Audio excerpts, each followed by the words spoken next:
آپ لوگوں کو ایس وی ٹی کے اندر جو وہ چیپٹر نمبر 3 دیا گیا تھا، تو چیپٹر نمبر 3 میں سب سے پہلے آپ کے پاس آتی ہے ڈائنامکس. اس کی ڈیفینیشن آپ نے کرنی ہے. The branch of mechanics that deals with the study of motion of object and the cause of its motion is called dynamics.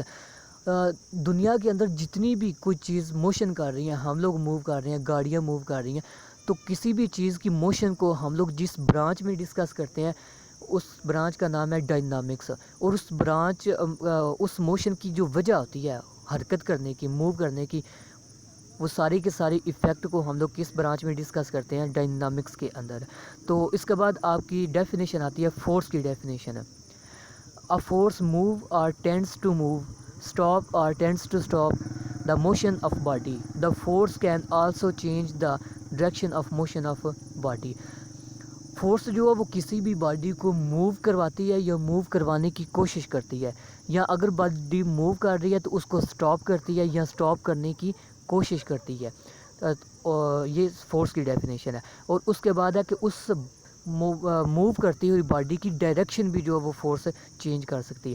تو ڈیفینیشن میں نے آپ لوگوں کو بتایا تھا کہ ڈیفینیشن میں as it is point to point آپ لوگوں نے ہر ایک چیز لکھنا ہے. کوئی بھی ورڈز جو وہ نہ تو اپنی طرف سے ایڈ کرنا ہے، نہ اپنی طرف سے اس کے اندر سے مس کر دینا ہے. تو اس کو آپ نے سیم ایسے ہی یاد کرنا ہے. اس کے بعد نیچے ایک ایگزامپل اس کی دی گئی ہے. You can cut an apple with the knife by pushing it sharp edge into the apple. ہم لوگ جو ہے وہ کسی بھی ایپل کو جب کاٹتے ہیں تو اس کے اوپر فورس اپلائی کرتے ہیں. The force can also change the shape اور دا سائز آف باڈی. تو ہم لوگ کہہ سکتے ہیں کہ فورس ایک تو کسی چیز کو باڈی موو کر رہی ہے تو اس کو روک بھی سکتی ہے، اس کی صلاحیت ہے.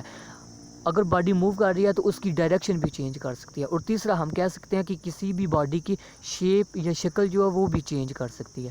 تو اس کے بعد انرشیا کی آپ نے ڈیفینیشن کرنی ہے. Inertia of body is its property. Inertia ایک پراپرٹی ہے due to which it resist any change in its state of rest اور موشن. کوئی بھی باڈی اگر موو کر رہی ہے تو وہ سٹاپ کر جاتی ہے انرشیا کی وجہ سے، یا پھر اگر کوئی باڈی سٹاپ ہے تو وہ موشن کی حالت میں چلی جاتی ہے. تو یہ کس کی وجہ سے ہوتا ہے؟ انرشیا. انرشیا ایک پراپرٹی ہے کسی بھی باڈی کی. نہ تو اس کا کوئی یونٹ ہوتا ہے انرشیا کا، نہ اس کا کوئی ڈائریکشن ہوتی ہے. تو یہ آپ لوگوں کا چھوٹا سا لیکچر ہوتا ہے کیونکہ آپ لوگ ابھی پری 9th میں ہے. تو آپ لوگوں نے ڈیلی کا کام ڈیلی کیا کرنا ہے. آپ لوگوں کی ڈیٹ شیٹ کے اوپر لکھا ہوا ہے کہ کون سا لیکچر آپ لوگوں کا ڈیلی ہوا کرنا ہے. تو ایک ویک بعد آپ لوگوں کا ٹیسٹ بھی ہوا کرنا ہے. تو آپ لوگوں نے ڈیلی کا ڈیلی پریپیئر کرتے جانا ہے. اگر کسی چیز کی سمجھ نہیں آئی تو آپ لوگ کال کر سکتے ہیں یا پھر وائس میسیج کر سکتے ہیں. اوکے، اللہ حافظ.